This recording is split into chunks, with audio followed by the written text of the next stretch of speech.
સુરત શહેરમાં સમાવેશ નવા વિસ્તારો સણિયા હેમાદ સારોલી અને પુણા કુંભારિયા વિસ્તારમાં વરસાદના સમય દરમિયાન 3 થી 12 ફૂટ સુધી વરસાદી પાણી ભરાઈ જાય છે, જેને કારણે લોકો લગભગ 3 થી 4 દિવસ સુધી પોતાના ઘરમાં જ નજરકેદ થઈ જાય છે અને સ્થિતિ અત્યંત ભયાનક બની જાય છે।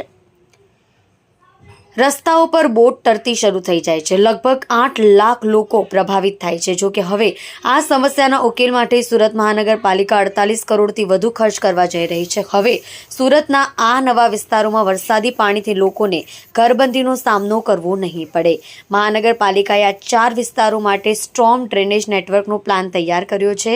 સુરત મહાનગરપાલિકા દ્વારા ચોમાસામાં સર્જાતા વરસાદી પાણીના ભરાવાના કાયમી ઉકેલ માટે મહત્વપૂર્ણ પ્રોજેક્ટ પર કામ શરૂ કર્યું છે। ખાસ કરીને નીચાણવાળા વિસ્તારો જેવા કે સારોલી, સણિયા હેમાદ, કુંભારિયામાં પાણી ભરાવાને કારણે નાગરિકોને દર વર્ષે પડતી મુશ્કેલીઓ દૂર કરવા માટે યોજનાને મંજૂરી આપવામાં આવી છે। પ્રોજેક્ટ હેઠળ 48.58 કરોડના ખર્ચે વરસાદી ગટર લાઇન નેટવર્ક બનાવવામાં આવશે। સારોલી અને સણિયા હિમાદ જેવા વિસ્તારોમાં ચોમાસા દરમિયાન ભારે વરસાદ અને ખાડીઓમાં પાણીની સપાટી વધવાથી પાણી ભરાવાની સમસ્યાઓ ઉદ્ભવે છે।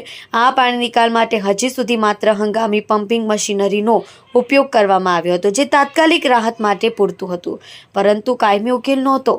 હાલમાં ડ્રાફ્ટ ટીપી સ્કીમ નંબર 35 અંતર્ગત મોન્સૂનના વરસાદી પાણીના નિકાલ માટે ગટર લાઇન નેટવર્ક તૈયાર કરવાની યોજના ઘડવામાં આવી છે।